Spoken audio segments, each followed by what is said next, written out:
বেপরদায় চলাফেরা করে, কয়েকটা সেলফি বইয়ের তুলছে, ঘোড়ার ওপর তুলে ছবি তুলছে, তুলে ফেসবুকে ছাড়ে দেয়, আমার প্রিয়তমার সাথে কক্সবাজারের প্রথম দিন কেমন কাটলো স্মৃতি ধরে রাখার জন্য ফেসবুকে কিছু ছবি আপলোড করলাম। আর আপনি কি করেন? মাঝে মাঝে বউ কেনে বিনোদন করবেন, হালাল বিনোদন। মাঝে মাঝে বউ কেনে কক্সবাজারে চলে যাবেন। কোন জায়গায়? কথা কয় না, কচ্ছে টাকাটা আপনি দেন হুজুর। ভাবতেছেন এরকম ও বউ আপনার আর আমি টাকা দেব? রাগ করতেছেন আপনারা? মাঝে মাঝে বউকে নিয়ে বিনোদন করা জায়েজ আছে। কক্সবাজারে নিয়ে যেতে পারেন, ভিআইপি পিকনিক স্পট যেখানে ভদ্র লোকেরা যায়, সুন্দর পরিবেশ, এগুলো বউকে নিয়ে ঘোরাফেরা করবেন। মেয়ে মানুষ একটু ঘোরাফেরা করলে খুশি থাকে। ঘুরবেন না আর একজনের হাত ধরে ঘুরতে যাবে, তখন মজা টের পাবে। সময় দিবেন বাঁচবেন, সময় দিবেন না আর একজনকে সময় দিবেন। কথা বোঝেন না? রাগ করতেছেন আপনারা? শোনেন শোনেন শোনেন, মাঝে মাঝে বউ কিনে কক্সবাজার যাবেন। অনেকে বলতেছে হুজুর ভালো কথা বলছে, ঠিক আছে কালকেই যাব।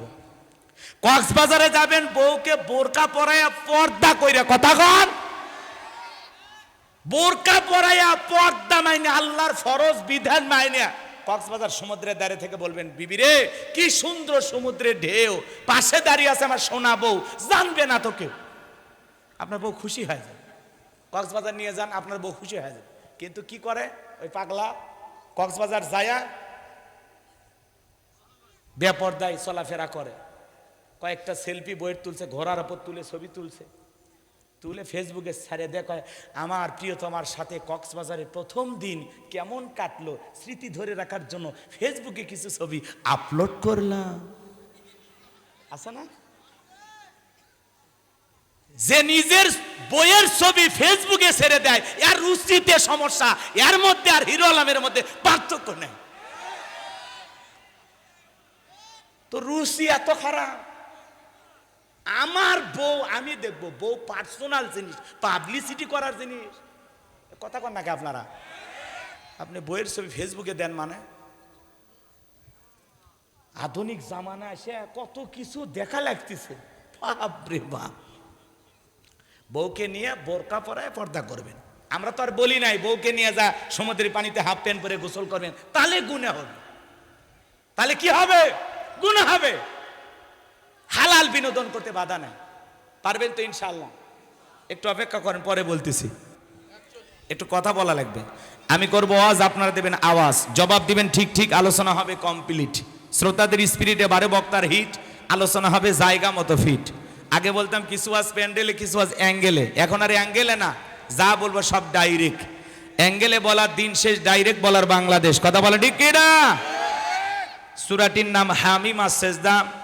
মোট আয়াত আছে 54টি, রুকু আছে 6টি। বিশ্বনবীর মক্কার জিন্দিগিতে আল্লাহ রাব্বুল আলামিন এই সূরাটি নাজিল করেছেন।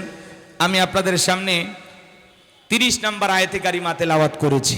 আয়াত নাম্বার 30 আলোচনা শোনার পরে আল্লাহ যেন আমাদের সবাইকে পার করে দেন ফুল সিরাতের ব্রিজ। জোরে বলেন আমিন। আয়াতে কারিমা পাইবেন কোথায়? 24 নম্বর পারার 19 নম্বর পৃষ্ঠার 3 নম্বর লাইনে এই আয়াতে কারিমা রয়েছে। বলুন আল্লাহু আকবার। এই কোরআনের কথা শুনতে আপনাদের কোনো আপত্তি নেই তো? কারা কারা কোরআনের কথা শুনবেন আরেকবার হাত তুলে দেখান তো বাজান। লিল্লাহি তাকবীর। হাত নামান। এই কোরআনের মধ্যে কোনো মিথ্যা আছে? কোনো ভুল আছে? কোনো ধোঁকা আছে? থাকবে কি করে? কিতাবটি নাজিল করেছেন কে? সে আল্লাহ রাব্বুল আলামিন বলেন, যালিকাল কিতাবু লা রাইবা ফি। আল্লাহ রাব্বুল আলামিন বলেন, এটি এমন একটি কিতাব যেই কিতাবের মধ্যে কোনো সন্দেহ নাই, কোনো সংশয় নাই, কোনো মিথ্যা নাই, কোনো ধোঁকা নাই। There is no doubt. বলুন আল্লাহু আকবার। হুদাল লিল মুত্তাকিন, মুত্তাকি বান্দাদের জন্য গাইডলাইন হিসাবে, পথ প্রদর্শক হিসাবে আসমান থেকে কিতাবটি নাজিল করেছেন কে? সেই কিতাবের আলোচনা শুনলে লাভ না লস? লাভটা কি আমার আল্লাহ জানায় দিলেন, ওয়া ইযা কুরিয়াল কুরআনু ফাসতামিউ লাহু ওয়া আনসিতু লাআল্লাকুম তুরহামুন। সূরা আরাফ আয়াত নাম্বার 204 আমার আল্লাহ রাব্বুল আলামিন জানিয়ে দিলেন, তোমাদের সামনে যখন কোরআন পাঠ করা হয়, কোরআনের আলোচনা করা হয়, চুপ করে কান লাগিয়ে মনোযোগ সহকারে কোরআনের কথাগুলো শ্রবণ করো। যারা চুপচাপ কোরআনুল কারীমের কথাগুলো শ্রবণ করবে, আমার আল্লাহ রাব্বুল আলামিন আসমান থেকে তাদের উপরে আল্লাহর রহমত বৃষ্টির মতো নাজিল করবেন। বলুন সুবহানাল্লাহ। তাহলে বলেন তো বাজান, কোরআনের কথাগুলো শুনলে লাভ না ক্ষতি? ওয়াযাক্কির ফাইন্না যিকরা তানফাউল মুমিনিন, সূরা জারিয়ার 55 নম্বর আয়াত আল্লাহ তাআলা জানিয়ে দিলেন, যারা আমার মুমিন বান্দা তাদের সামনে যখন কোরআন দিয়ে ওয়াজ করা হবে, কোরআন থেকে উপদেশ দেওয়া হবে, এই কথাগুলো শোনার পরে আমার মুমিন বান্দাদের উপকারে আসবে। বলুন সুবহানাল্লাহ। ইন্নাল্লাযীনা ক্বালু রাব্বুনাল্লাহু সুম্মা ইসতাকামু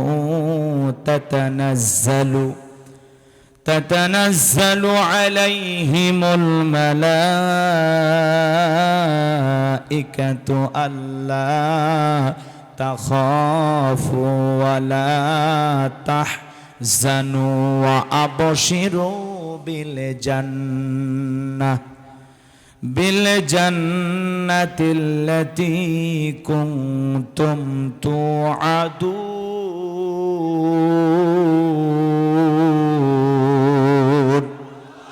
আরেকটু জোরে বলুন আল্লাহু আকবার।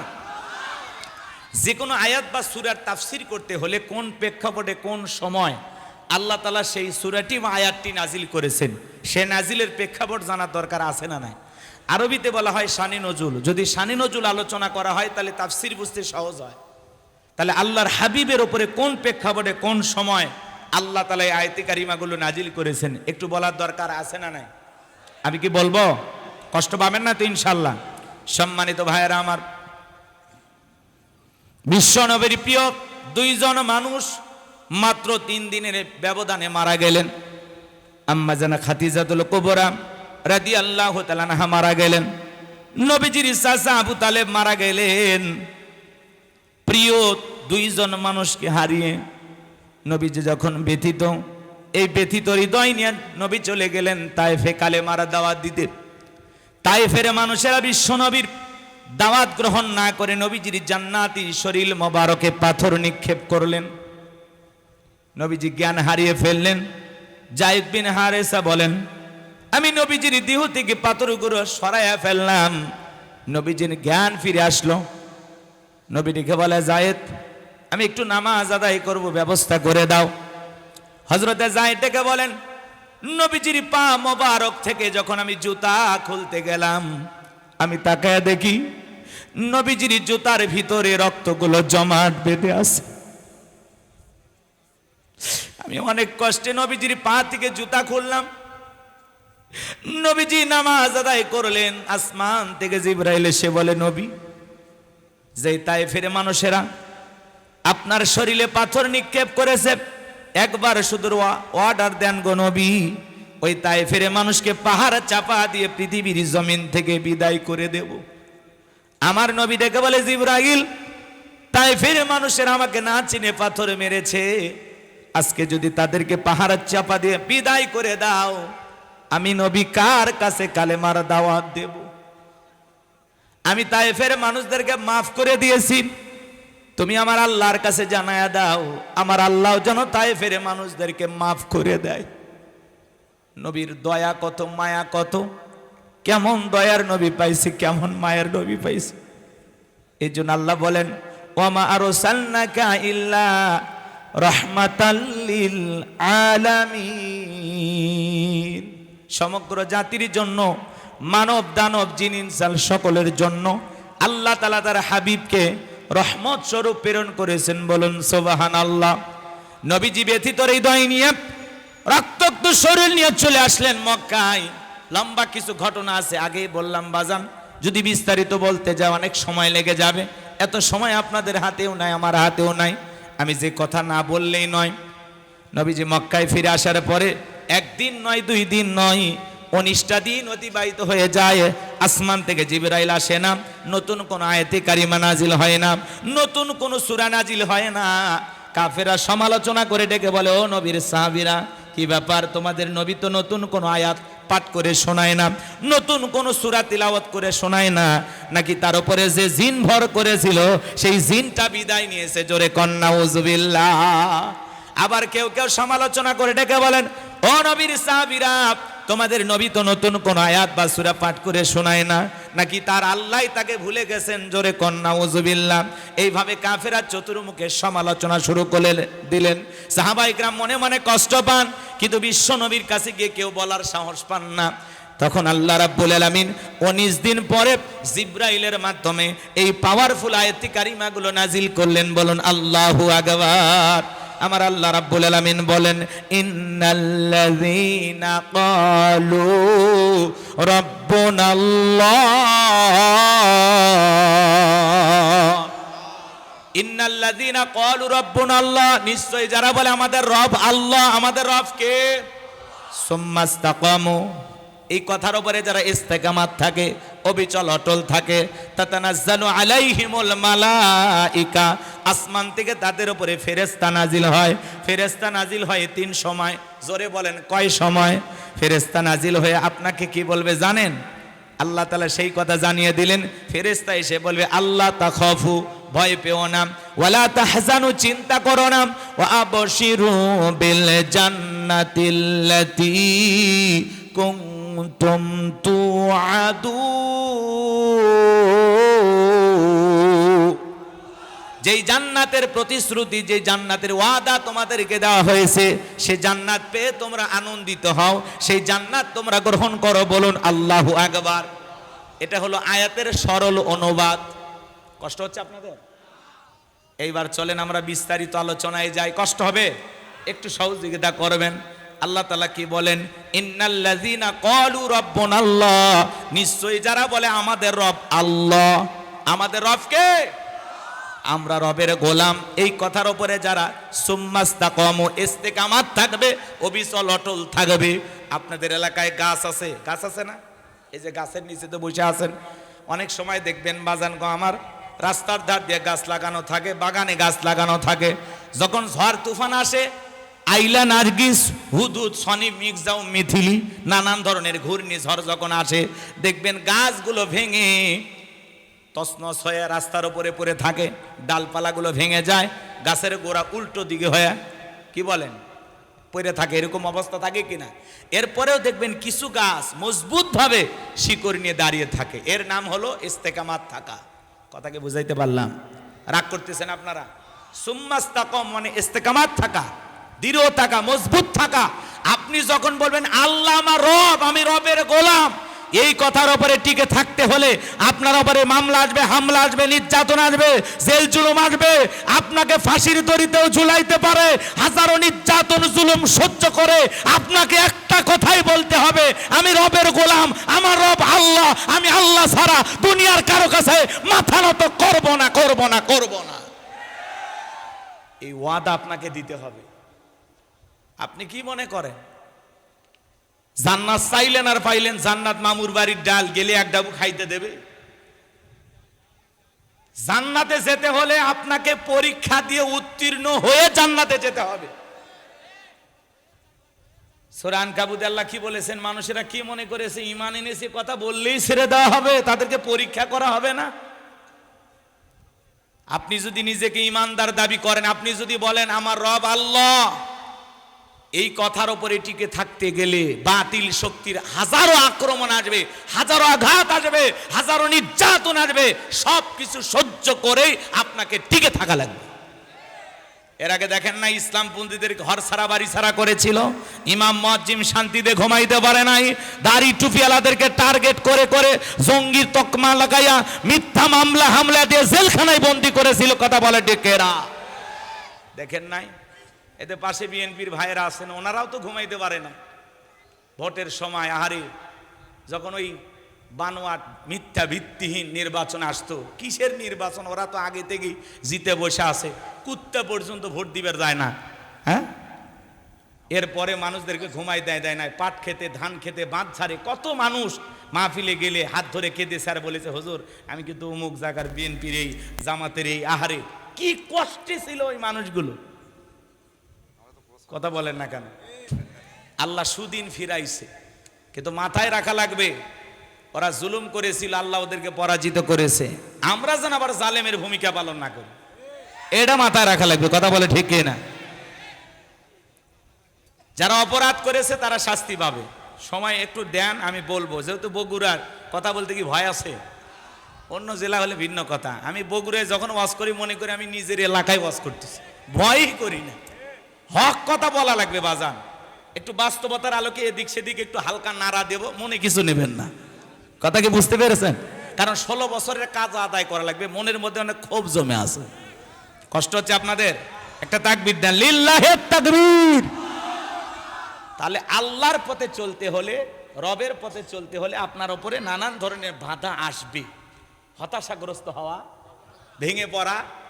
এই পৃথিবীর জমিনে অনেক নবী রাসূলকে অনেকভাবে পরীক্ষা দেওয়া লাগছে। এই পৃথিবীর অনেক উম্মতকে ওই জালেমেরা, বেঈমানেরা শুধুমাত্র আল্লাহ রাব্বুল আলামিনের গোলামি করার অপরাধে, আল্লাহকে রব বলে স্বীকার করার কারণে করাত দিয়ে চিরে দুখণ্ডিত করেছে, লোহার চিরুনি দিয়ে দেহ থেকে গোশতগুলো আশ্রয় আশ্রয় নিয়েছে। এত কষ্ট, নির্যাতন, জুলুম তাদের উপরে করা হয়েছে। এরপরে তারা ইসলাম থেকে 1 ইঞ্চি সরে যায় না। কথা বলে ঠিক কি না? আমরাও সরে যাব না ইনশাআল্লাহ। সম্মানিত ভাইয়েরা আমার, দিল দিয়ে কথাগুলো বোঝার চেষ্টা করবেন। আল্লাহ রাব্বুল আলামিন বলেন, ইন্নাল্লাযীনা ক্বালু রাব্বুনাল্লাহ, নিশ্চয়ই যারা বলে আমাদের রব আল্লাহ। আমাদের রব কে? ও বগুড়া উপশহরের মুসলমান ভাইয়েরা, ডান হাতটা তুলে শাহাদাত আঙ্গুলে দ্বারা ইশারা করে চিৎকার মেরে ডেকে বলেন তো আমাদের রব কে? আরেকটু ভালোবেসে ডাক দেন, আরেকটু মোহাব্বত নিয়ে বলেন আল্লাহ, আরেকটু জোরে বলেন আল্লাহ, আল্লাহ। হাত নামান। এই যে আল্লাহ আল্লাহ বলে ডাক দিলাম, আমাদের আল্লাহ খুশি না বেজার? দুনিয়াতে যদি বাবাকে ডাক দেন, বাবা বাবা বাবা, বাবা রাগান্বিত হয়ে বলা তো বাবা বাবা করিস কেন, তোর কি মরণের বিগের উঠছে? যদি মাকে ডাক দেন, মা, ও মা মা মা মা, মাও রাগান্বিত হয়ে বলা তো মেয়ে মেয়ে করিস কেন? বিয়ে দিলে 2 বাচ্চার বাবা হয়ে যাবি, তাও মেয়ে মেয়ে ছাড়লি না। যদি ভাইকে ডাক দেন, লেটন ভাই, শাহাদত ভাই, রুবেল ভাই, মুকুল ভাই, তখন বলে অত ভাই ভাই করিস কেন, তুলে আসার মারবো। কথা কন নাকি আপনারা? এলে কিন্তু উদাহরণ দিচ্ছি, আবার রাগ করেন না আপনারা কেউ। ভাইকে ভাই বলে ডাকলে ভাই রাগান্বিত হয়, মাকে মা অতিরিক্ত মা মা বলে ডাক দিলে মাও রাগান্বিত হয়, বাবাকে অতিরিক্ত বাবা বাবা বলে ডাকলে বাবাও রাগান্বিত হয়। কিন্তু এমন এক স্রষ্টা, এমন এক সৃষ্টিকর্তা, এমন এক আল্লাহ পেয়েছি, কোটি কোটি বার ডাক দিলেও বিরক্ত হন না যিনি, তিনি কে? যত ডাকবেন বেশি তত আল্লাহর প্রিয় হতে পারবেন, যত বেশি ডাকবেন আল্লাহ তত আপনার উপরে খুশি হবে। কথা কি বোঝা যায়? তাহলে বলেন আমাদের রব কে? এরপরে যারা জবান বন্ধ করছে ওরা কপাল পোড়া ছাড়া কিছুই নয়। আল্লাহ রাব্বুল আলামিন বলেন, ইন্নাল্লাযীনা ক্বালু রাব্বুনাল্লাহ, নিশ্চয়ই যারা বলে আমাদের রব আল্লাহ। আমাদের রব কে? রুহের জগতে আল্লাহ রাব্বুল আলামিন আপনাকে আমাকে প্রশ্ন করেছিলেন, আলাস্তু বিরাব্বিকুম, আমি কি তোমাদের রব নই? আমরা সেদিন সবাই জবাব দিয়ে বলেছিলাম, ক্বালু বালা, অবশ্যই আপনি আমাদের রব। এই পৃথিবীর জমিন আসার পরে আল্লাহ রাব্বুল আলামিন সর্বপ্রথম যে ওহী নাজিল করলেন, ইকরা বিসমি রাব্বিকাল্লাযী খলাক, পড়ো তোমার রবের নামে যিনি তোমাদেরকে সৃষ্টি করেছেন। এই আয়াতের ভিতরে রব শব্দ আছে না নাই? রবের জ্ঞান শিক্ষা দেওয়া হয় কোথায়? স্কুল, কলেজ নাকি মাদ্রাসায়? জোরে বলেন কোন জায়গায়? মাদ্রাসায় দেখেন না বাচ্চারা বইসা বইসা পেশাব করে না দাঁড়ায়া? হ্যাঁ? আর কত ছেলে কলেজ ইউনিভার্সিটিতে পড়াশোনা করে, পালসার গাড়ি নিয়ে ঘোরাফেরা করে, রাস্তার মধ্যে পেশাব লাগলে ব্রেক করে, সেন্টার টান দিয়ে কুকুরের মতো দাঁড়িয়ে থেকে পেশাব করে, বসেও না। কথা বলেন আছে না নাই? আর মাদ্রাসার 7-8 বছরের বাচ্চাগুলো কি সুন্দর বইসা পেশাব করে, ঢেলেগুলো ব্যবহার করে, পেশাব করে, পানি নাই, টিস্যু নাই, কি নম্র ভদ্র। বাড়িতে যায় মাকে সালাম দেয়, বাবাকে সালাম দেয়, আত্মীয় স্বজন দেখলে সালাম দেয়, ব্যবহার দেখে কলিজাটা ঠান্ডা হয়ে যায়। কথা বলেন ঠিক কিনা? আর কত ছেলে স্কুল কলেজে পড়াশোনা করে, আরে বাড়িতে যা মা বাবাকে সালাম দেওয়া তো দূরের কথা, মাঝে মাঝে শোনা যায় বিশ্ববিদ্যালয়গুলোতে শিক্ষককে ধরে ছাত্ররা পিটাইতেছে। কথা বলেন ঠিক কিনা? আর মাদ্রাসার দিকে তাকায় দেখেন, মারা তো দূরের কথা, ওস্তাদের পায়ে ওজুর পানি ঢেলে দেয়। কথা বলে ঠিক কিনা? এজন্য সন্তানকে মানুষের মতো মানুষ বানাইতে হলে মাদ্রাসায় পড়ানো ছাড়া বিকল্প কোনো রাস্তা খোলা নাই। কথা বলেন ঠিক কিনা? আমাদের সন্তানদেরকে দিন শিখাইতে হবে। আগে মাদ্রাসায় পড়ান, কোরআন হাদিসের জ্ঞান দিয়ে অন্তরটা আলোকিত করে দেন, একটা পরিষ্কার মানুষ বানায়া দেন। এরপরে ডাক্তার বানান, ইঞ্জিনিয়ার বানান, যা খুশি বানান। ডাক্তার বানান, ইঞ্জিনিয়ার বানান, নেতা বানান, যা খুশি বানান, কোন সমস্যা নাই। ও যে জায়গায় যাবে ভালো কাজ করবে। কথা কি বুঝাইতে পারলাম না? রাগ করতেছেন আপনারা আমার ভাইয়েরা? তাহলে ছোটবেলায় সন্তানদেরকে মাদ্রাসায় পড়াবো ইনশা। অনেক কথা বলা যায় বাজান, বলার সময় নাই।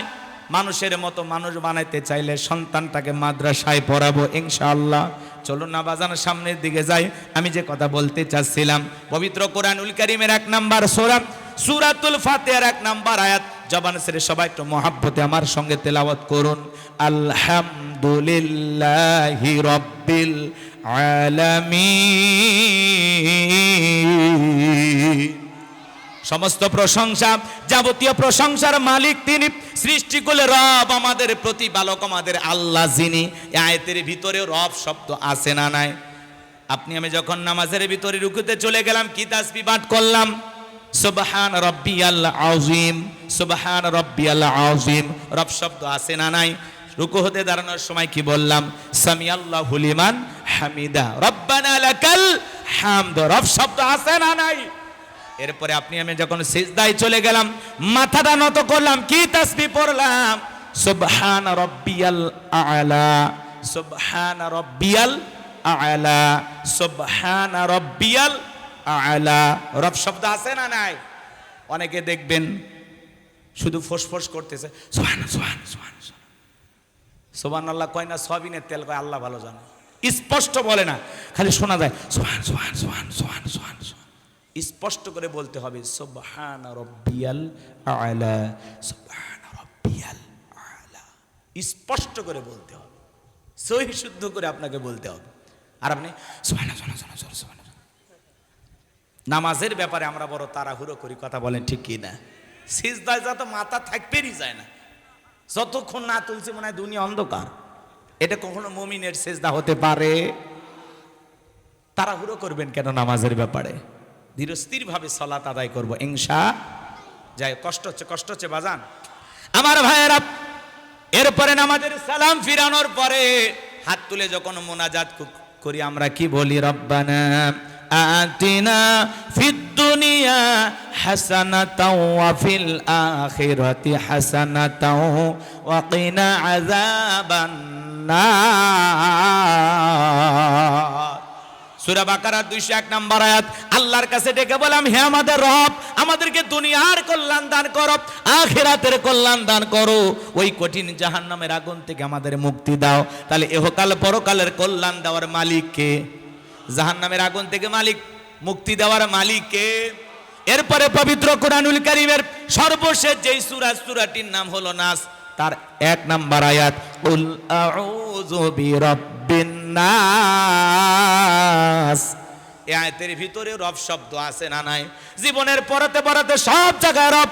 আপনি আমি যেদিন মারা যাব, মসজিদের মাইজকে যেদিন এলান জারি হবে, এই গ্রামের অমুক ব্যক্তি বেঁচে নাই, ইন্না লিল্লাহি ওয়া ইন্না ইলাইহি রাজিউন।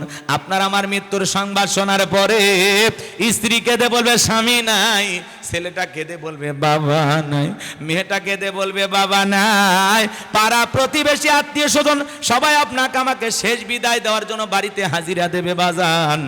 10 তলা 20 তলা বিল্ডিং এ আপনি ঘুমান, তাতে কোনো সমস্যা নাই। মৃত্যু যখন চলে আসবে, অনেকে ভাবে লিফটের সুইচ মনে হয় মালাকুল মউত, জানে না। এ বাজান কি মনে করেন? আপনি যত বড় দামি বিল্ডিং এ ঘুমান, চতুর্দিকে যত নিরাপত্তা থাক না কেন, মৃত্যুর সময়টা যখন উপস্থিত হবে, 7 তলার মানুষও মারা যায়, 6 তলার মানুষও মারা যায়, 10 তলার মানুষও মারা যায়, গাছতলার মানুষটাও মারা যায়। কথা বলেন ঠিক কি না? কার কখন মৃত্যু হবে আমরা কেউ জানি না। আপনি আমি যখন মারা যাবো বা জানতাম, আমি বাথরুমটা বানাইছেন 10 লাখ 20 লাখ টাকা খরচ কইরা, আহারে রাজস্থানের পাথর দিয়া, চাইনা টাইলস দিয়া। আপনার জীবনের শেষ গোসল ওই দামি গোসলখানায় হবে না, আপনাকে আমাকে সেখান থেকে টেনে নামাবে বাজান গো আমার। একটা চকির ওপরে শোয়া দিয়া দেখে রঙিন পোশাকগুলো খুইলা বড়ই পাতার গরম পানিতে গোসল করাইয়া দেবে, জনমের মতো গোসল করাইয়া দেবে, সুন্দর করে আতর সুরমা দিয়া সাজাইয়া দেবে, কাফনের কাপড়ে চকলেটের মতো মোড়াইয়া মসজিদের খাটিয়াতে তৈলা চারজন বরযাত্রী নিয়ে যাবে কবরের দিকে। শত শত মানুষ আপনারা জানাজায় হাজির হয়েছে, সবাই কবরে যাবে। লাশটা রাখার জন্য 3 জন মানুষ কবরে নামবে।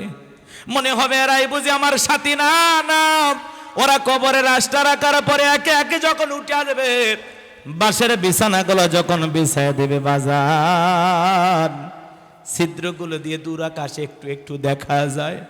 এরপরে যখন কবরের উপরে মাটি চাপা দিয়া দেবে, কবরটা হয়ে যাবে ঘোর অন্ধকার, ডানে মাটি বামে মাটি, মাটির হবে বিছানা, ওপরেতে বাঁশের ছাউনি, কবর নাম তার ঠিকানা। ওই কবরে যখন রাখবে, আমার নবীজি বলেছেন যে কবরে চলে গেল তার চাইতে অসহায় আর কেউ নাই। বিশ্ব নবী বলেন, ক্বালা ক্বালা রাসূলুল্লাহি সাল্লাল্লাহু আলাইহি সাল্লাম, ইন্নামাল কবরু রাউযাতুম মিন রিয়াদিল জান্নাহ আও হুফরাতুম মিন হুফারিন নার। নবীজি বলেন, তিরমিজি শরীফের হাদিস, বিশ্ব নবী ডেকে বলেন, যে ব্যক্তির আমল ভালো, মৃত্যুর সঙ্গে সঙ্গে আল্লাহ রাব্বুল আলামিন তার কবরটাকে জান্নাতের বাগান বানায়া দিবেন, বলুন সুবহানাল্লাহ। আর যে ব্যক্তির আমল খারাপ, আও হুফরাতুম মিন হুফারিন নার, তার কবরটা হবে জাহান্নামের আগুনের গর্ত। একবার যদি কারো কবর জাহান্নামের আগুনের গর্ত হয়ে যায়, তার কিন্তু বাঁচার কোনো উপায় নাই। ওখান থেকে জিবরাইল আসলেন, ডেকে বলে, নবী এই মুহূর্তে একটা আওয়াজ হইল, আপনি কি শুনতে পাইছেন? আমার নবী বলে, হ্যাঁ আমি শুনতে পেয়েছি। জিবরাইল বলেন, নবী গো, আজ থেকে 70 বছর আগে আল্লাহ রাব্বুল আলামিন জাহান্নামের গর্তের মুখে একটা পাথর ছেড়ে দিয়েছে। 70 বছর পরে এই মাত্র জাহান্নামের তলদেশে পাথরটা পৌঁছাইলো। ও বগুড়ার মুসলমান ভাইয়েরা, চিন্তা করেন বাজান, একটা 10 তলা বিল্ডিং থেকে যদি পাথর আর তুলা ছেড়ে দেন, বলেন তো বাজান কোনটা আগে পড়বে? অবশ্যই পাথরটা আগে পড়বে। চিন্তা করেন বাজান, একটা পাথর ছেড়ে দিলে 70 বছর যদি সময় লাগে জাহান্নামের তলদেশে পৌঁছাইতে, চিন্তা করুন। আল্লাহ না করুক, আল্লাহ না করুক, আপনার আমার গুনাহের কারণে, অপরাধের কারণে আসমান জমিনের মালিক আল্লাহ যদি বেজার হইয়া একবার জাহান্নামের আগুনের গর্তে ফেলে দেয়, আপনার আমার কিন্তু বাঁচার কোনো উপায় নাই। জাহান্নামের আগুন দুনিয়ার আগুনের চাইতে 70 গুণ বেশি। ইন্নাহা সাআত মুস্তাকাররাও ওয়া মুকামা। সূরা ফুরকানে আল্লাহ পাক জানিয়ে দিলেন, নিশ্চয়ই জাহান্নাম আবাসস্থল হিসাবে, বসতির জায়গা হিসাবে ও কত না একটা নিকৃষ্টতম একটা স্থান। জাহান্নাম সুখের জায়গা না, ওইটা হলো যন্ত্রণার কারখানা। একবার যদি কারো দেখে জাহান্নামের আগুন লেগে যায়, মনে হয় কলিজাটা পুড়ে ছাই হয়ে যাবে বাজার। জাহান্নাম নিবাস করলে 2-3 ঘন্টা চলে যাবে, ওই দিকে যাওয়ার আজকে আমার আর সময় নাই।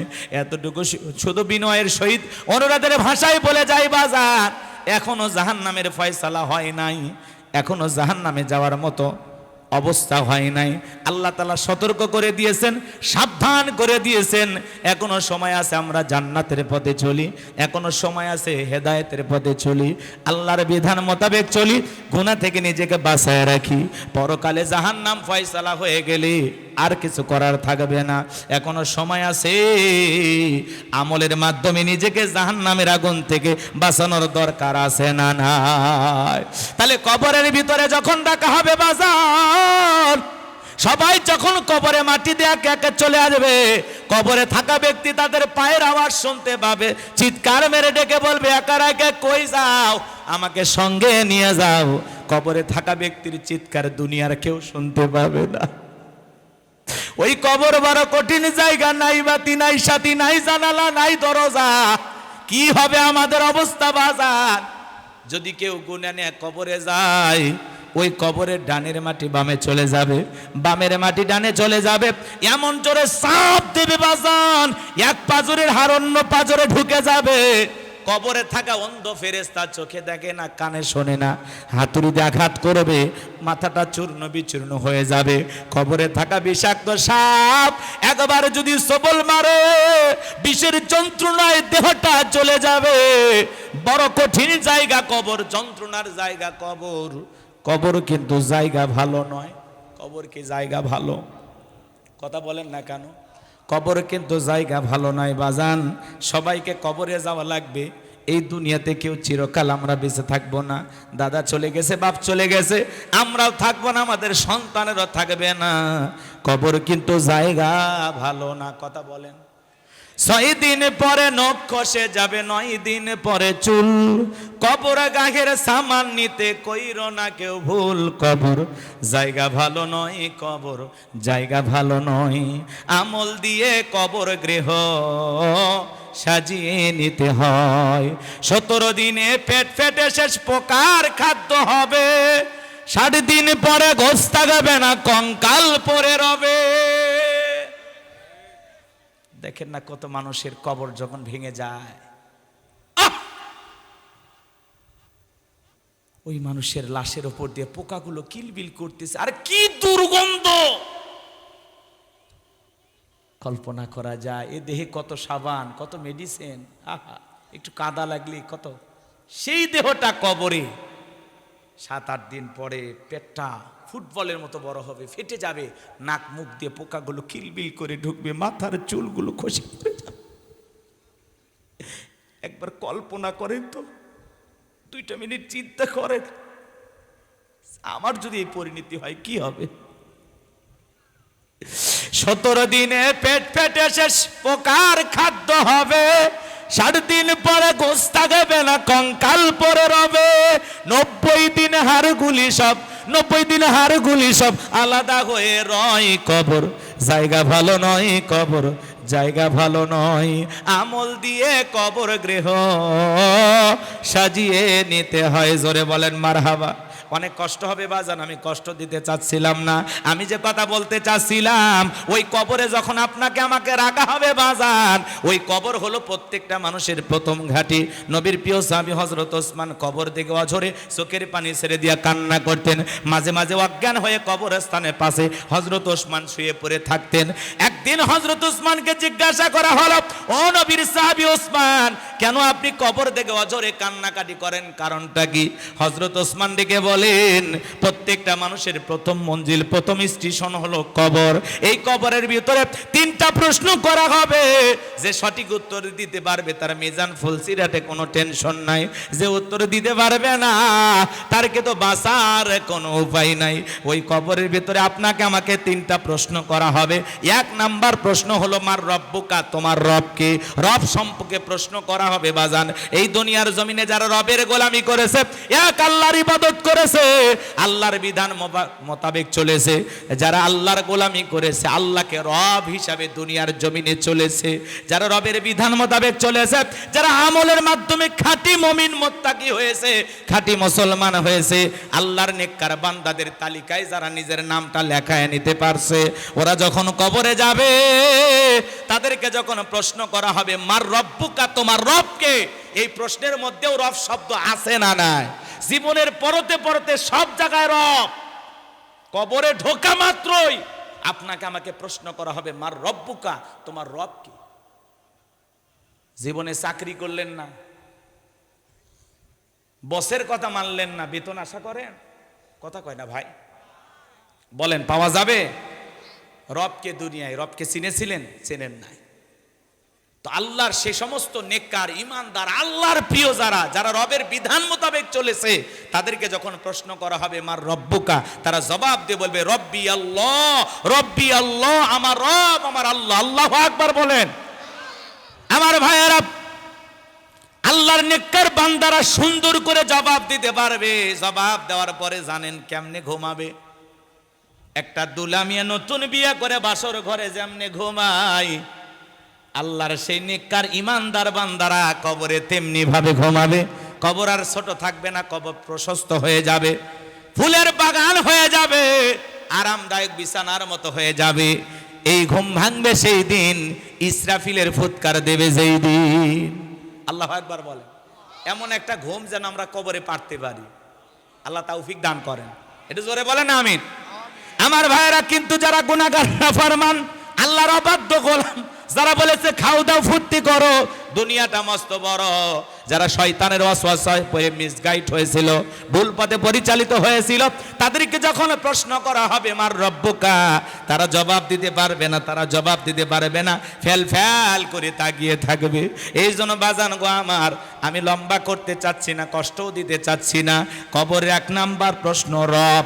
যারা নেক আমল করে আল্লাহর প্রিয় গোলাম হয়ে দুনিয়ার জমিনে আল্লাহর বিধান মোতাবেক চলবে, 5 ওয়াক্ত সালাত আদায় করবে, কোরআন সুন্নাতে যারা জীবন সাজাবে, তারা কবরে যায় ভালো থাকবে।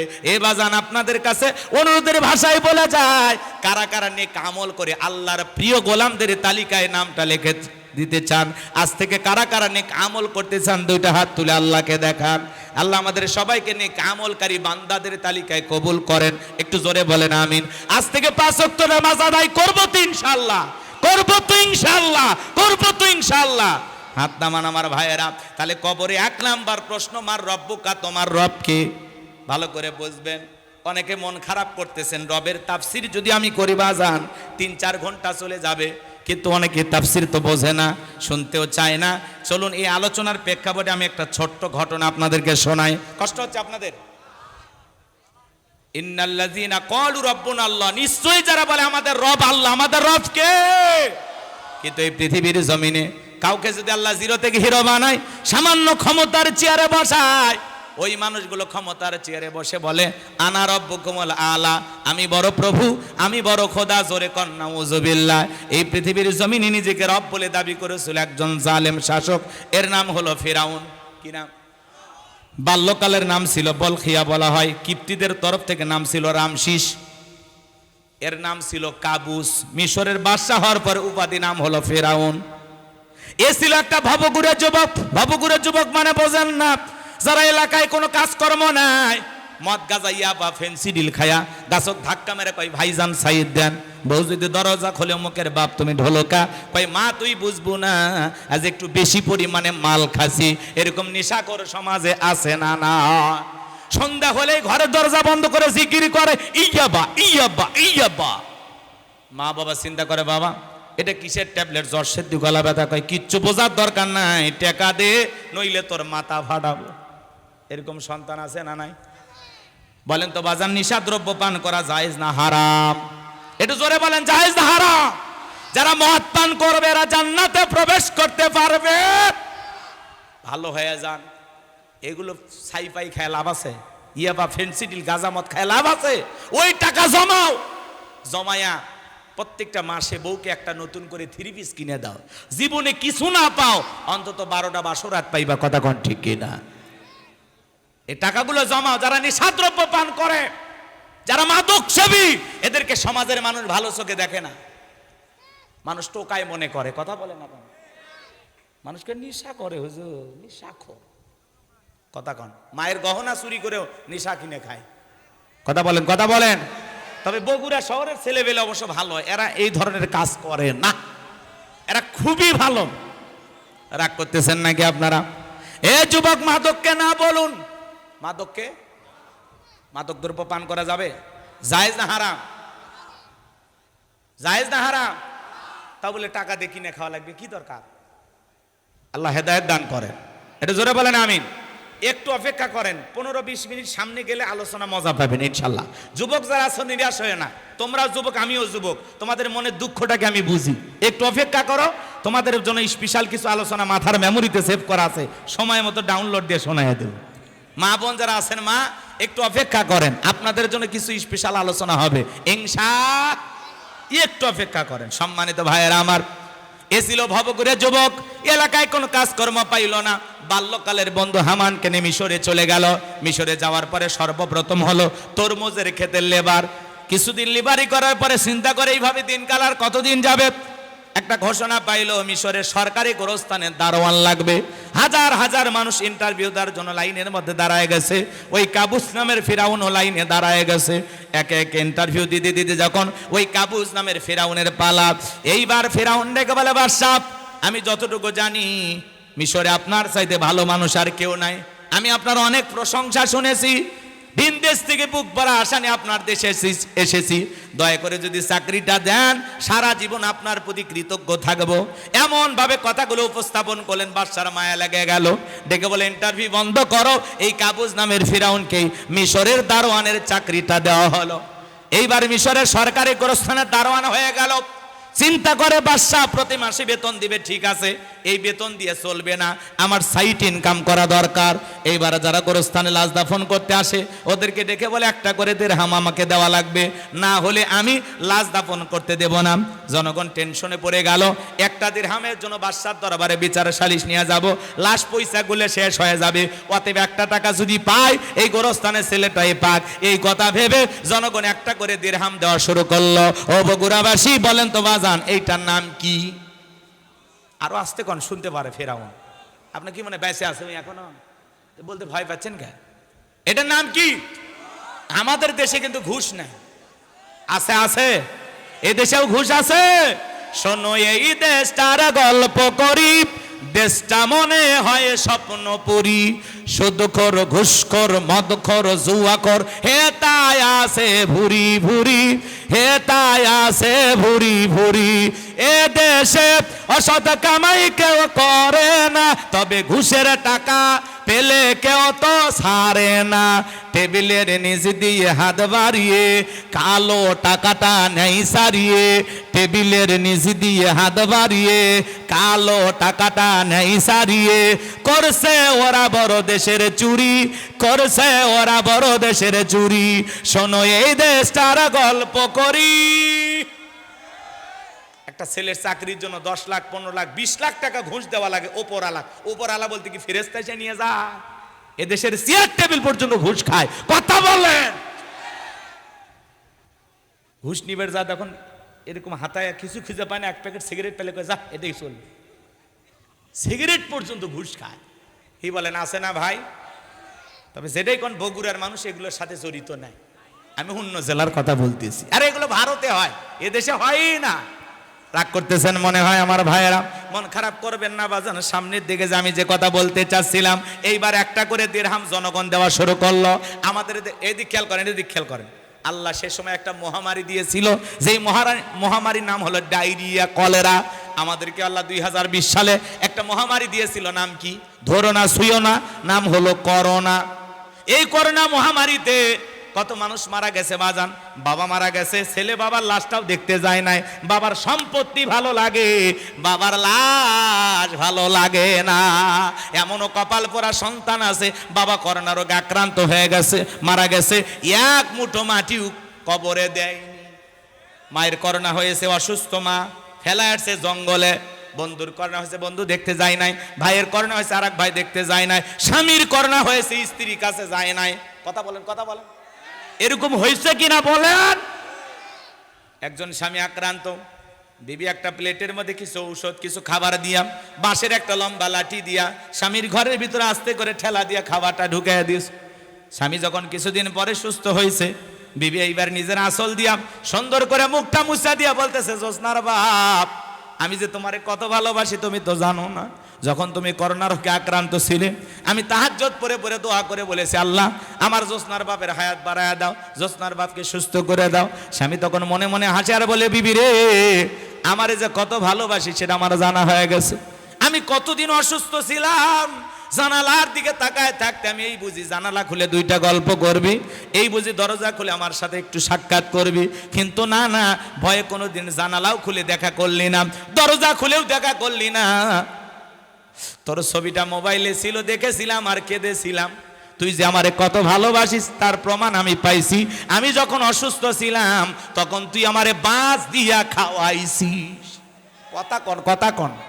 করোনা হইলে স্বামী স্ত্রীর কাছে যায় নাই, স্ত্রী স্বামীর কাছে যায় নাই। ঘটনা সত্য না মিথ্যা? করোনা মহামারী বুঝে দিয়েছে দুনিয়াতে কেউ কারো আপন না। আপনি কার জন্য দুনিয়াতে এত কিছু করতেছেন? আপনি কি মনে করেন আপনি মারা গেলে আপনার পরিবার অচল হয়ে যাবে? দূর মিয়া, ভুল ভাবনায় আছেন আপনি। আপনি মরলেও সব আগের মতোই চলবে। আপনার বউ আর একটা স্বামী নেবে, বিয়ে নেবে, সব শেষ। আপনি কার ধান্দা এই দুনিয়াতে পাপ জমাইতেছেন? আমরা মনে করতেছি আমি পরিবারের সবচেয়ে ভিআইপি লোক, আমি সারা মনে হয় পরিবার অন্ধকার। ভুল ধান্দা, আপনি ভুল ভাবনায় আছেন। আপনি মরে গেলেও আপনার যেদিন মারা যাবেন ওই দিন সন্ধ্যায় আপনার বিবি খাইতে চাইবে না। তার মা বেঁচে থাকলে বলে মা খা, জামাই তো চলে গেছে মা খা। না মা, এই মুখ দিয়ে খাবার উঠবে না। বোন আসে বলবে বোন একটু খা। ননদের আসে বলবে ভাবি ভাই মারা গেছে তো কি একটু খা। তাহলে মানুষ কমছে না বাড়ছে? মা এসে এক গাছ খাওয়াইয়া দিল, এক লোকমা খাওয়াইয়া দিল। আচ্ছা আমার ভাষা কি বোঝেন? গাইবান্ধার মানুষ একটু 19-20 হয়ে গেলে মন খারাপ করবেন না। ননদ এসে এক গাছ খাওয়াই দিল। এরকম খাওয়াইতে কয়েক লোকমা হয়ে গেছে। ও নিজে তুলে যা খাইতো তার চেয়ে বেশি খাওয়া হয়ে গেছে। আপনি কার ধান্দায় বসে আছেন?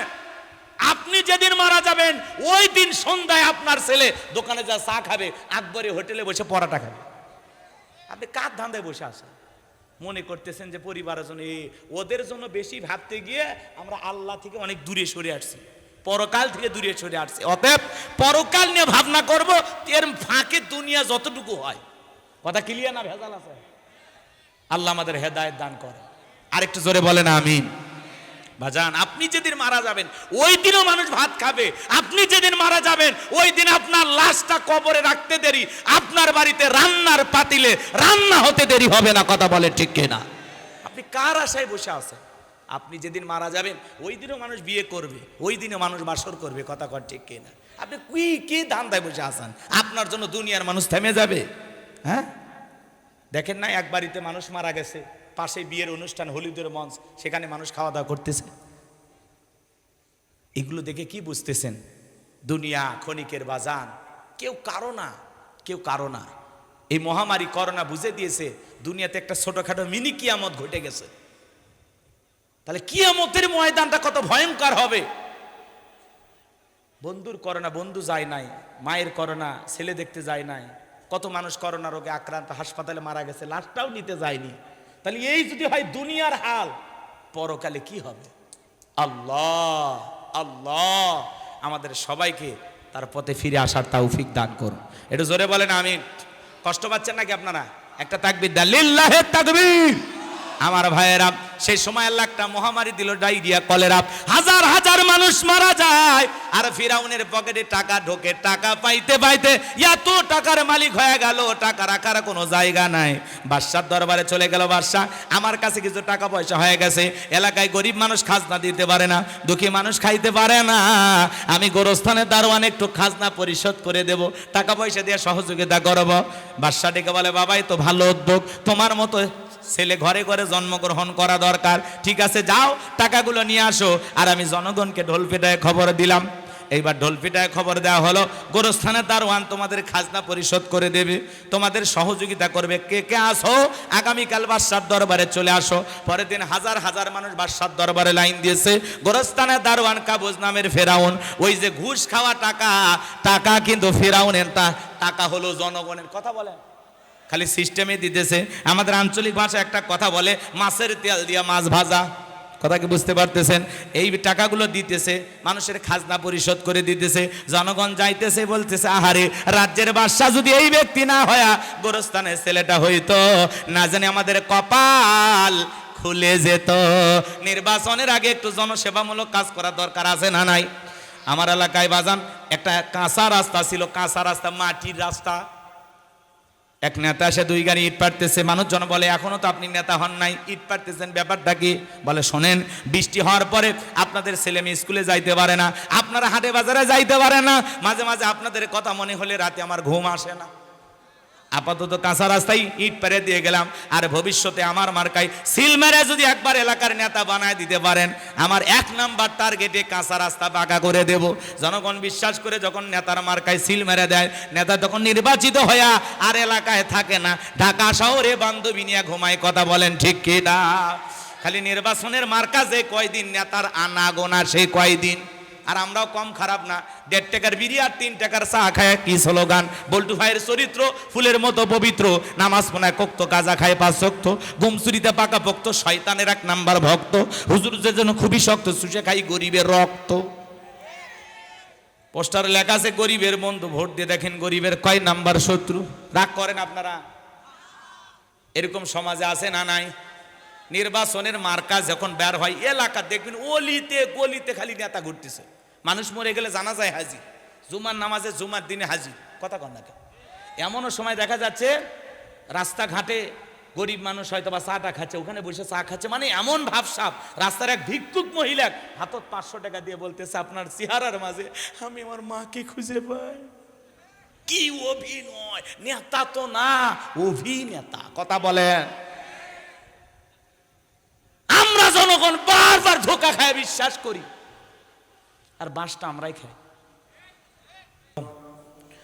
الذي أرسله بالحق بشيرا ونذيرا وداعيا إلى الله بإذنه وسراجا وقمرا منيرا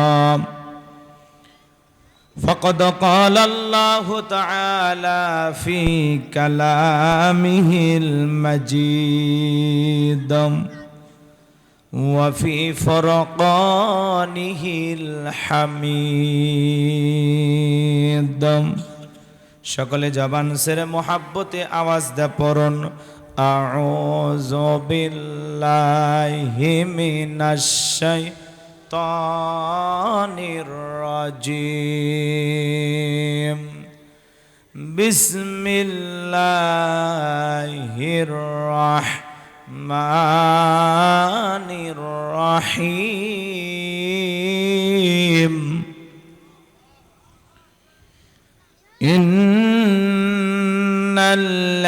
ইন্নাল্লাযীনা ক্বালু রাব্বুনাল্লাহ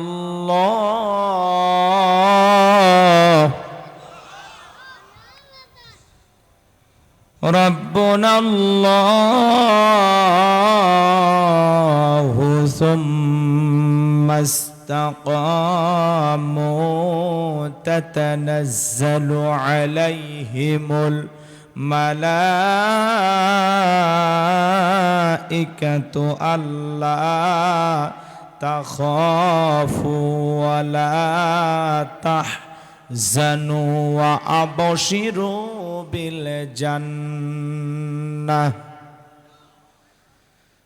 বিল জান্নাতিল্লাতী কুনতুম তুআদুন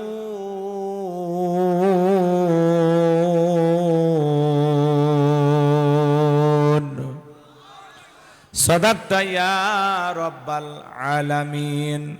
وعن أبي هريرة رضي الله تعالى عنه قال قال رسول الله صلى الله عليه وسلم الدنيا سجن المؤمن وجنة الكافر رواه المسلم وقال تعالى في شأن حبيبي إن الله وملائكته يصلون على النبي يا أيها الذين آمنوا صلوا عليه وسلموا تسليما। সকলে দরুদ ইব্রাহিম পড়ুন। اللهم صل على محمد وعلى آل محمد كما صليت على إبراهيم وعلى آل إبراهيم إنك حميد مجيد اللهم بارك على محمد وعلى آل محمد كما باركت على إبراهيم وعلى آل إبراهيم إنك حميد مجيد।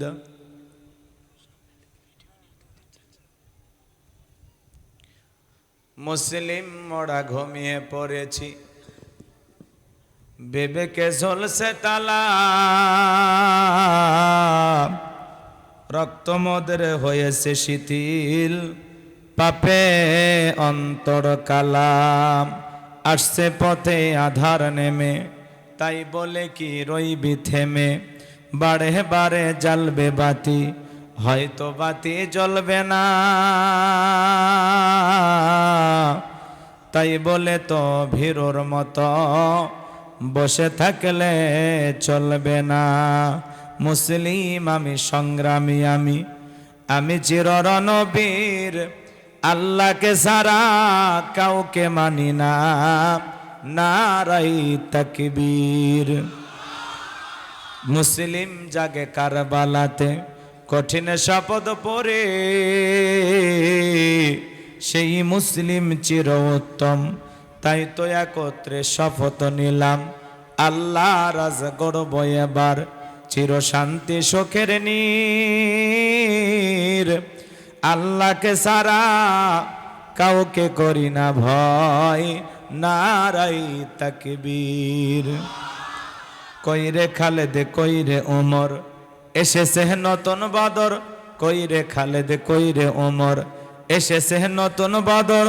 কোথারে দেখবে জয়ী তরুণ মুজাহিদ, আবারও কি গাইতে হবে ঘুম ভাঙানো গীত, আবারও কি গাইতে হবে ঘুম ভাঙানো গীত। লা ইলাহা ইল্লাল্লাহ, জোরে লা ইলাহা ইল্লাল্লাহ, জোরে লা ইল্লাল্লাহ, জোরে লা ইলাহা। ফুলের বুকে থাকলে মধু, ভ্রমর যেমন আসে, কোরআনের জ্ঞান থাকলে বুকে সবাই ভালোবাসে। লা ইলাহা ইল্লাল্লাহ, জোরে লা ইলাহা ইল্লাল্লাহ, জোরে লা ইলাহা ইল্লাল্লাহ, জোরে লা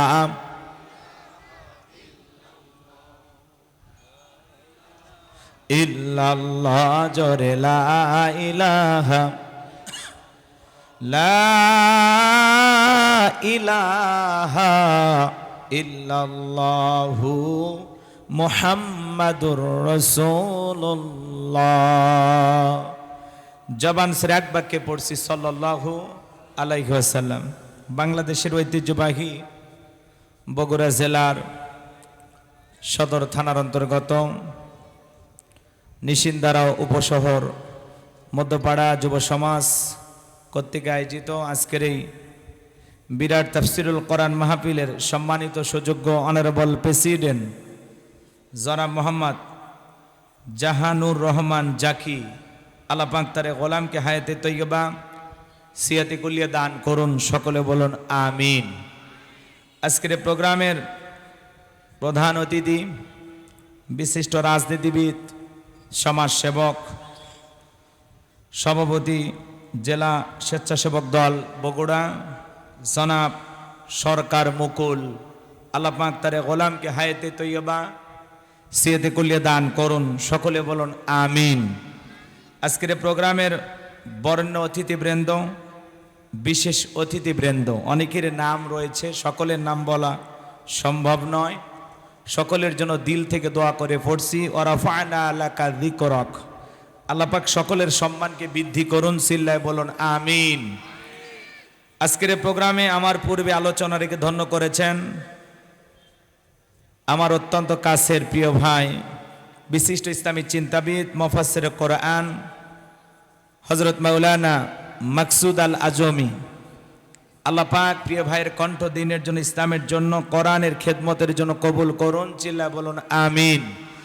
মঞ্চ উপস্থিত সম্মানিত উলামায়ে কেরাম, সামনে বসা পিতৃ সমতুল্য মুরব্বী বাবাজিরা, কলিজার টুকরা প্রাণপ্রিয় যুবক ভাইয়েরা, ছোট্ট ছোট সোনা মালিকেরা, পর্দার আড়ালের সম্মানিত অবলা সরলা আবেদা সালেহা মা ও বোনেরা, প্রশাসনের সম্মানিত পুলিশের ভাইয়েরা, ডিবির ভাইয়েরা, জাতির বিবেক প্রিয় সাংবাদিক বন্ধুগণ, বিভিন্ন রাজনৈতিক দলের সম্মানিত নেতা কর্মী ভাইয়েরা, সবাইকে নিয়ে মহান মনিবের দরবারে সিজদাবনত চিত্তে কালিমাত শুকুর আদায় করে পড়ছি আলহামদুলিল্লাহ। হয় নাই কৃপণতা অলসতা দূর করে মুসলমান হিসাবে সিংহের মতো বাঘের মতো গর্জন করে আল্লাহর দেয়া জবান দ্বারা দুইটা ঠোঁট নাড়ায়া চিৎকার মেরে বলুন আলহামদুলিল্লাহ। পড়ুন রব্বানা লাকাল হামদ হামদান কাসীরান তয়্যিবাম মুবারাকান ফি। লক্ষ কোটি দরুদ ও সালাম মানবতার শ্রেষ্ঠ বন্ধু বিশ্বনবী বিশ্বনেতা যে নবী আইয়ামে জাহিলিয়াতের যুগে আগমন করে অসভ্য মানুষগুলোকে সভ্য বানিয়েছেন, অভদ্র মানুষগুলোকে ভদ্র বানিয়েছেন, কোরআন নামের সংবিধান দিয়া কোরআনের রাজ কায়েম করে সোনালী যুগ উপহার দিয়া মদিনার পাক ভূমিতে শায়িত আছেন, সে রাসূলের প্রতি কলিজা ভরা মোহাব্বত নিয়ে পড়ছি দরুদ ও সালাম। সকলেই পড়ুন সাল্লাল্লাহু আলাইহি ওয়াসাল্লাম। সম্মানিত প্রিয় ভাইয়েরা, আমার সামনে বসা কোরআন প্রেমিক তাওহীদি জনতা, প্রথমে জানতে চাই আপনারা সবাই কেমন আছেন? যেভাবে আওয়াজ দিতেছেন, যদি একটু মেহেরবানি করে আরেকটু আওয়াজটা বাড়ান আমার জন্য একটু ভালো হবে। কারণ গতকালকেও যেখানে কথা বলেছি আপনাদের চাইতে কয়েক গুণ লোক বেশি, আর বগুড়াতে আমি মাহফিল রাখতে চাই খুবই কম, কারণ লোকজন একটু কম হয়। বগুড়ার মানুষের আকর্ষণীয় বক্তা ছাড়া এই মাহফিলে লোক হয় না। মানে সারা বাংলাদেশের সেরা 2-4 জন হওয়া লাগবে, তাহলে 2-4 হাজার মানুষ পাওয়া যাবে, আর না হলে 150, 200, 300, 500 এরকম। তারপরে বগুড়া জেলায় অলিতে গলিতে শত শত মাহফিল হয়, কারণ বগুড়ার মানুষ ইসলামকে অনেক ভালোবাসে। কথা বলেন ঠিক কিনা? তো একটু আওয়াজ দিয়ে আমাকে সহযোগিতা করবেন, যাতে আমার মনে হয় আমার সামনে কয়েক হাজার মানুষ বসে আছে। একজন 100 জনের ভূমিকা পালন করবেন। পারবেন তো ইনশাল্লাহ? পারবেন তো ইনশাল্লাহ? তাহলে আজকের মাহফিলে আসতে পেরে বসতে পেরে আপনারা খুশি না বেজার? কারা কারা বেজার 2 হাত তুলে দেখান। মাশাআল্লাহ, হাত উঠেইছেন। আপনারা কি বেজার হয়েছেন? না বুঝে তুলেছেন, তাই না? এই জন্য বলতেছি, খালি জোশ থাকলে হবে না, জোশের সাথে হুঁশও থাকা লাগবে। বুঝে শুনে পা ফেলা লাগবে। মুসলমান যে কোনো কাজ করবে বুঝে শুনে, পা ফেলার আগে চিন্তা করবে, আমি এই পা দিয়ে হেঁটে জান্নাতের দিকে যাচ্ছি নাকি জাহান্নামের দিকে যাচ্ছি, মসজিদের দিকে যাচ্ছি নাকি সিনেমা হলের দিকে যাচ্ছি, ওয়াজ মাহফিলে যাচ্ছি নাকি যাত্রার প্যান্ডেলে যাচ্ছি। মুসলমান পা ফেলার আগে চিন্তা করবে, আমার পা ফেলে আমি হেঁটে যাচ্ছি কোথায়। এখানে তাল মাইরেন না, হাত উইটেন না, বুঝে শুনে তুলবেন। তো যাই হোক, ভুল তো মানুষেরই হয়। এরপরে দেখি আপনারা কেমন চালাক।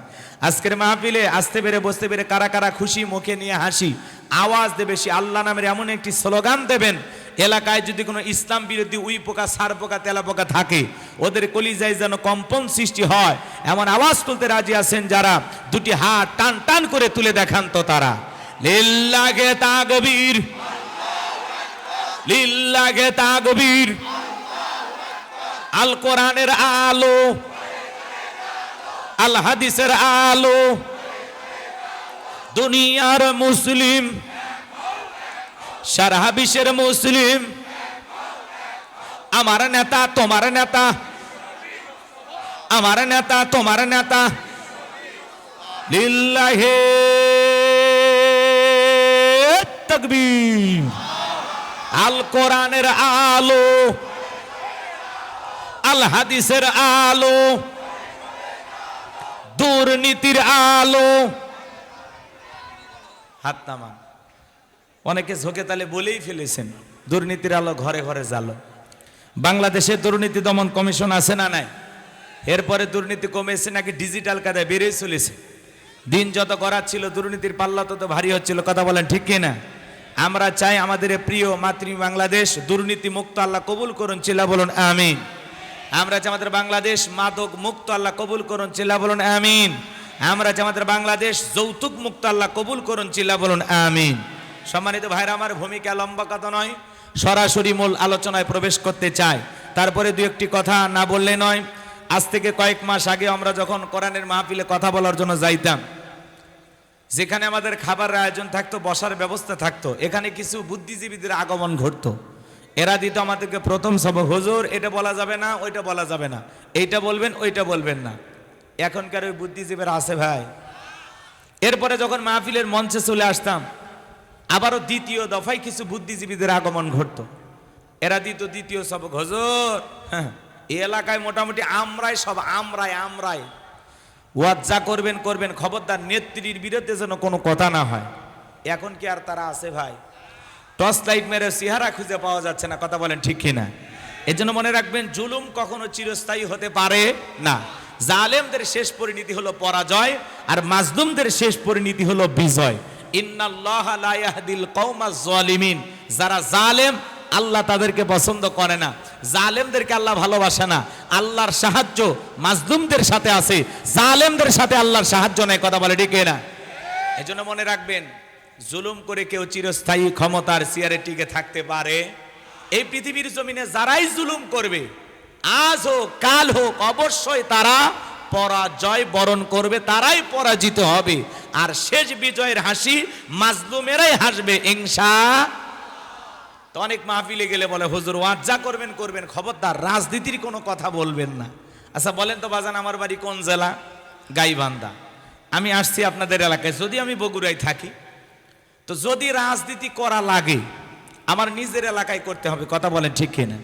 এখন আমি যদি গাইবান্ধা থেকে এসে উপশহরে রাজনীতি করি, আগামী নির্বাচনে এই এলাকার মহিলা কাউন্সিলর পদেও যদি দাঁড়ায়, ভোট পাওয়ার সম্ভাবনা আছে, সেই যোগ্যতা আমার আছে, তাহলে আমি কেন এখানে রাজনীতি করব? যদি করাই লাগে আমার নিজের এলাকায় করতে হবে। কথা বলেন ঠিক কিনা? এজন্য আপনার টেনশন মুক্ত থাকবেন। আমি বাংলাদেশের রাজনীতি কোনো দলের বক্তা না, আমি রাজনীতি কোনো বক্তব্য দেব না, কারণ এ দেশে দলের অভাব নাই। কথা বলেন, এখানেই বসে আছে বিএনপি, আওয়ামী লীগ, জাতীয় পার্টি, জামাত ইসলাম, জাসদ, বাসদ, চরমানা, আরশদ, জানাবেগি, ফুরফুরা, হাটহাজারে ওলামা নিজামা, তাবলিগ, পাবলিক, ওলামা লীগ, গণ অধিকার পরিষদ, পিপিল সোসাইটি, 4 দল, 14 দল, 8 দল, 19 দল, 20 দল, বিএনএফ, বাংলাদেশ কংগ্রেস, যে পর্যন্তই থাক, বাংলাদেশে দলের অভাব নাই। আবার এই ছোট ছোট বাচ্চারা একটা দল গঠন করছে, এনসিপি। কথাকে বোঝেন নাই? তো এই দেশে এত দলীয় লোক, যেখানে আমি কি বোকা দলীয় আলোচনা করব?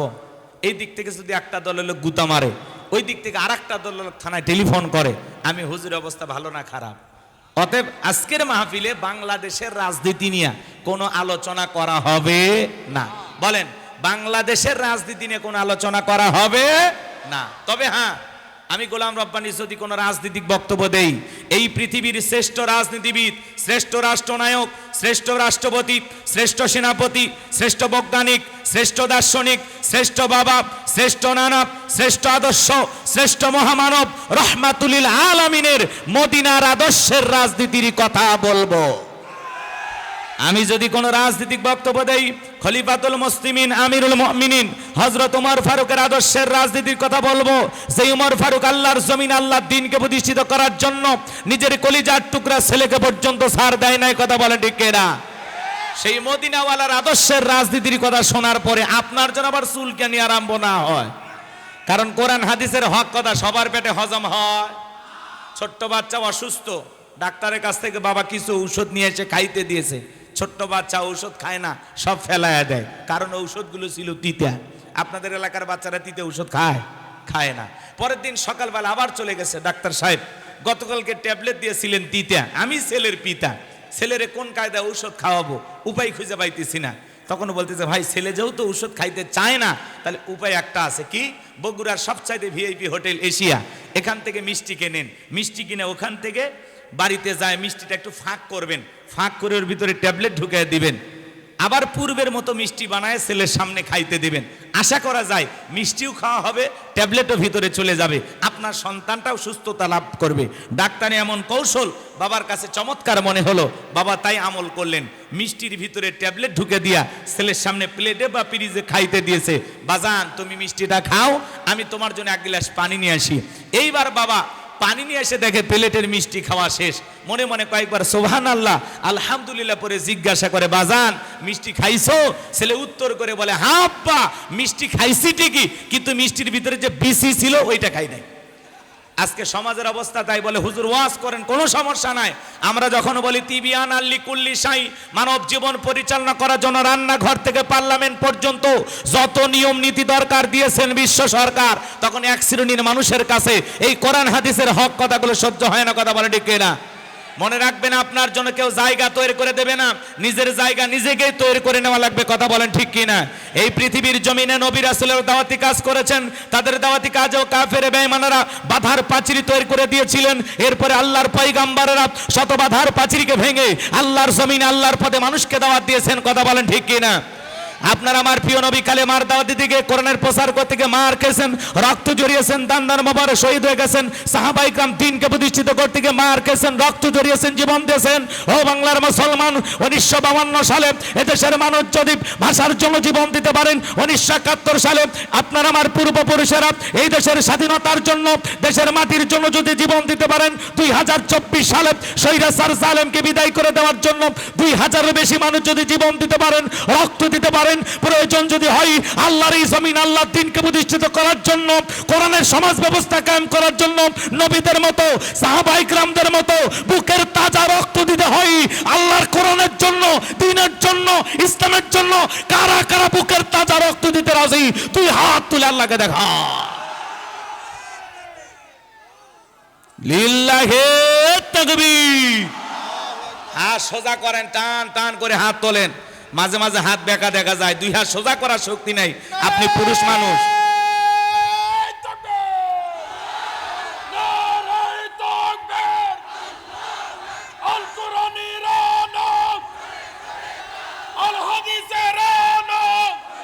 হাত সোজা করেন।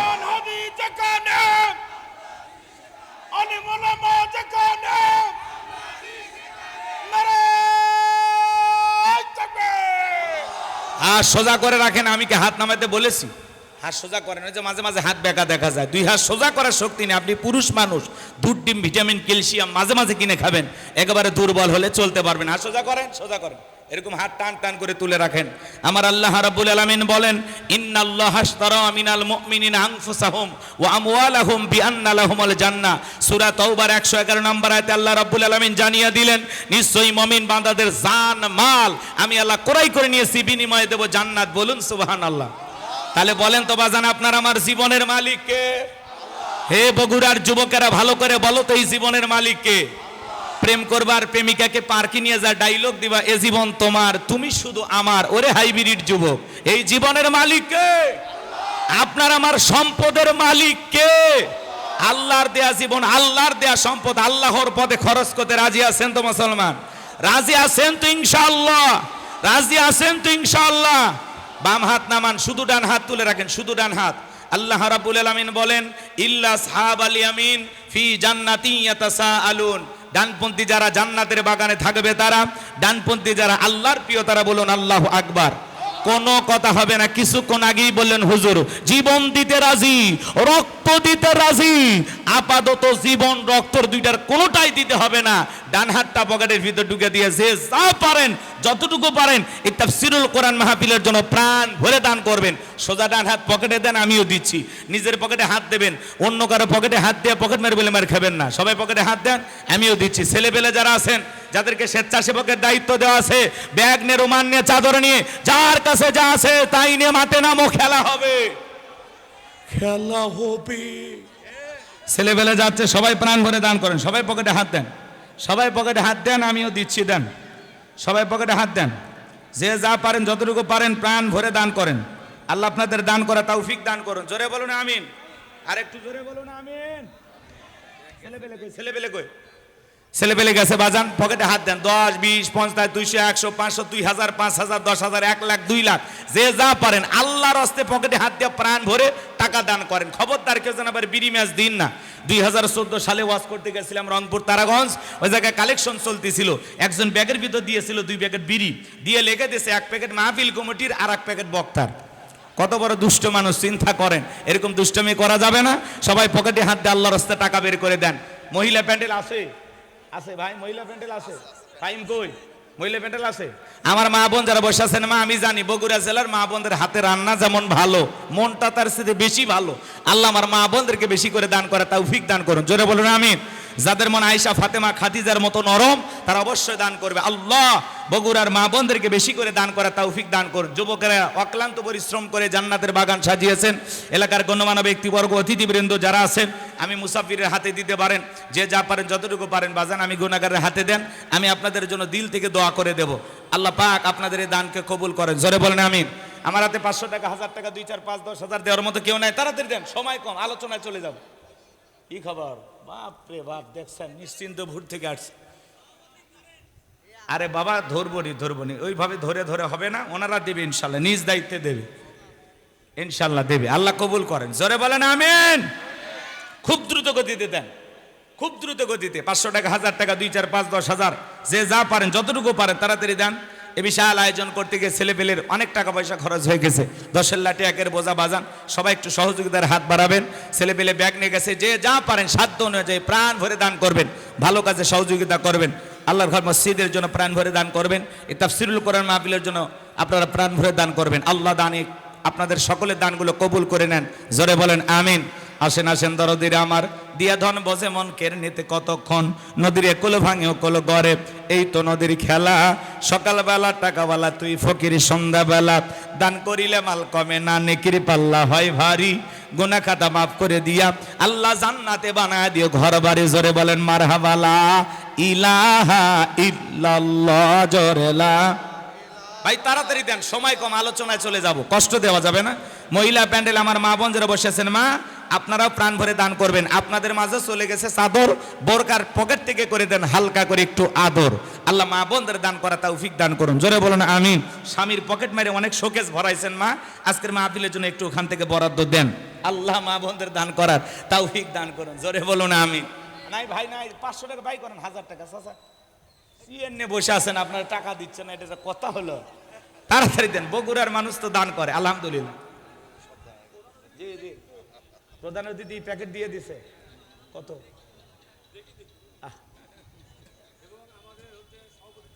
জি জি, সরকার মুকুল ভাই উনি দিয়ে দিচ্ছে না, আলহামদুলিল্লাহ। তাহলে তোমরা খুশি তো? ঠিক আছে, পেছনে একজন মেহমান, নগদ 1000 টাকা, জোরে বলেন মারহাবা, লিল্লাহি তাকবীর। আল্লাহ তাআলা দানটা কবুল করো, বড় দানে শামিল করো। এই দানের ছেলেকে লক্ষ লক্ষ টাকার মালিক বানায় দেয়, দুনিয়া আখিরাতে ইজ্জত সম্মান বাড়ায় দেন, জোরে বলেন আমিন। আসেন আসেন দরদিরা আমার, দিয়া দন বজে মন কেড়ে নিতে কতক্ষণ, নদীর একুল ভাঙে ওকুল গড়ে, এই তো নদীর খেলা।